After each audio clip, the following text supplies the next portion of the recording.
Shalom saudaraku, kita membaca Alkitab dari Injil Markus 6 ayat 1-56. Jangan lupa saudaraku untuk mengklik.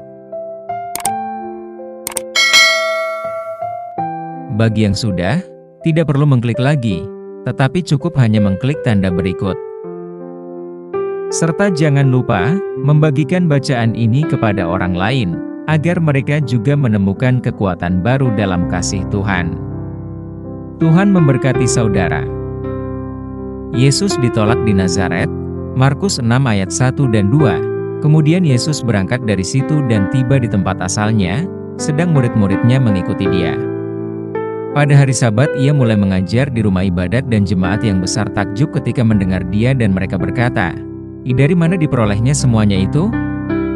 Hikmat apa pulakah yang diberikan kepadanya? Dan mujizat-mujizat yang demikian bagaimanakah dapat diadakan oleh tangannya?" Markus 6 ayat 3 dan 4.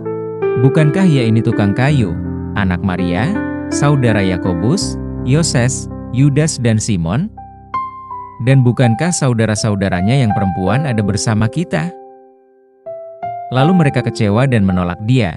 Maka Yesus berkata kepada mereka, "Seorang nabi dihormati di mana-mana kecuali di tempat asalnya sendiri, di antara kaum keluarganya dan di rumahnya." Markus 6 ayat 5, ia tidak dapat mengadakan satu mujizat pun di sana, kecuali menyembuhkan beberapa orang sakit dengan meletakkan tangannya atas mereka. Yesus mengutus ke-12 rasul, Markus 6 ayat 6 dan 7, ia merasa heran atas ketidakpercayaan mereka. 6b. Lalu Yesus berjalan keliling dari desa ke desa sambil mengajar. Ia memanggil ke-12 murid itu dan mengutus mereka berdua-dua. Ia memberi mereka kuasa atas roh-roh jahat. Markus 6 ayat 8 dan 9, dan berpesan kepada mereka supaya jangan membawa apa-apa dalam perjalanan mereka, kecuali tongkat, roti pun jangan, bekal pun jangan, uang dalam ikat pinggang pun jangan, boleh memakai alas kaki, tetapi jangan memakai dua baju. Markus 6 ayat 10 dan 11, katanya selanjutnya kepada mereka, "Jikalau di suatu tempat kamu sudah diterima dalam suatu rumah, tinggallah di situ sampai kamu berangkat dari tempat itu. Dan kalau ada suatu tempat yang tidak mau menerima kamu, dan kalau mereka tidak mau mendengarkan kamu, keluarlah dari situ dan kebaskanlah debu yang di kakimu sebagai peringatan bagi mereka." Markus 6 ayat 12 dan 13, lalu pergilah mereka memberitakan bahwa orang harus bertobat, dan mereka mengusir banyak setan, dan mengoles banyak orang sakit dengan minyak dan menyembuhkan mereka. Yohanes Pembaptis dibunuh.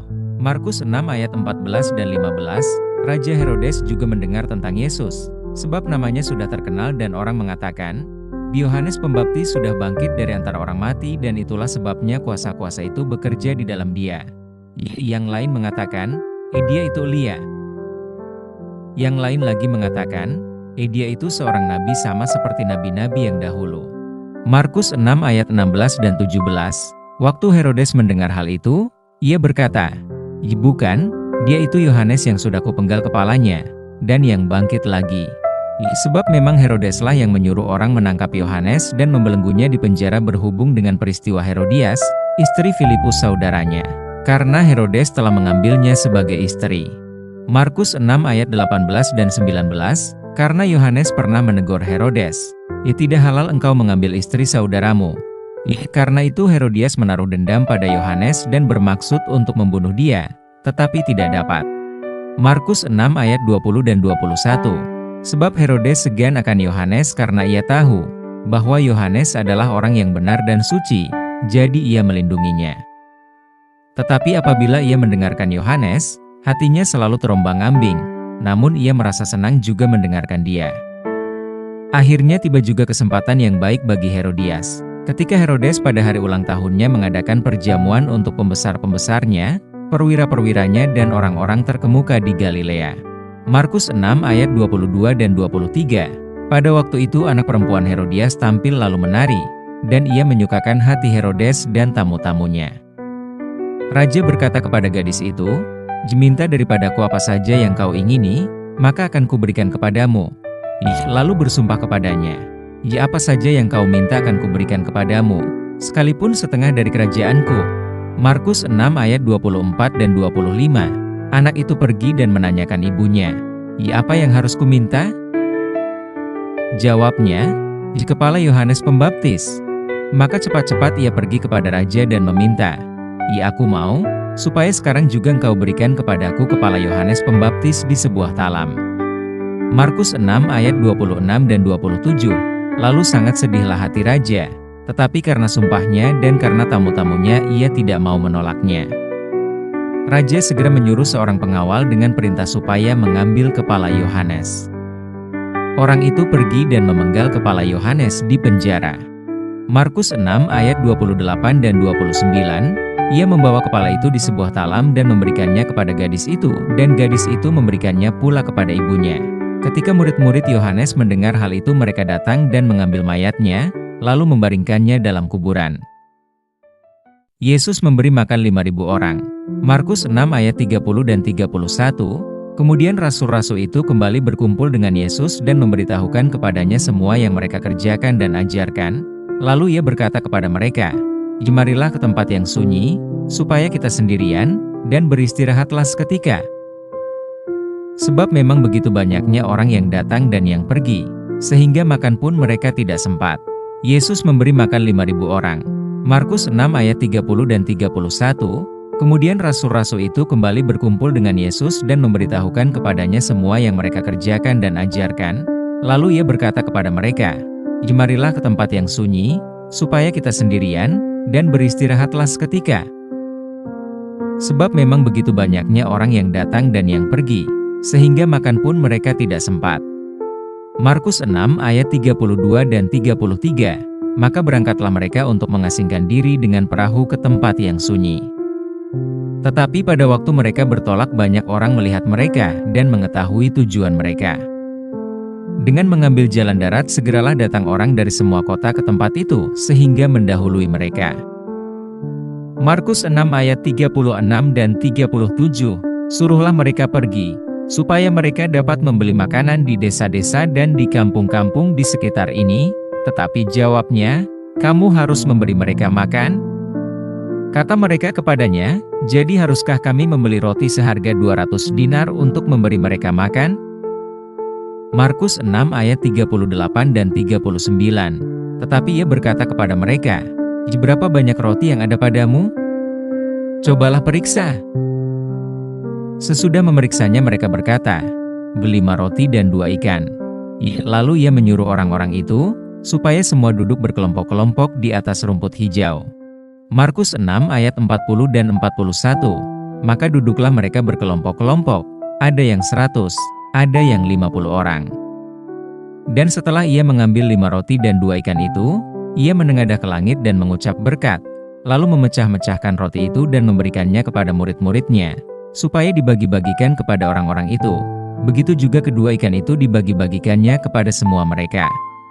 Markus 6 ayat 42, 43 dan 44, dan mereka semuanya makan sampai kenyang. Kemudian orang mengumpulkan potongan-potongan roti 12 bakul penuh. Selain daripada sisa-sisa ikan, yang ikut makan roti itu ada 5.000 orang laki-laki.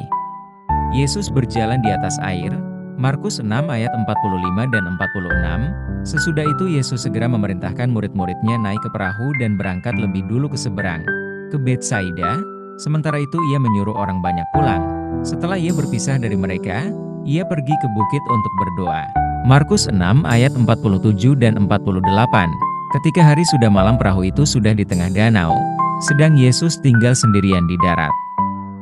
Ketika ia melihat betapa payahnya mereka mendayung karena angin sakal, maka kira-kira jam 3 malam ia datang kepada mereka berjalan di atas air dan ia hendak melewati mereka. Markus 6 ayat 47 dan 48.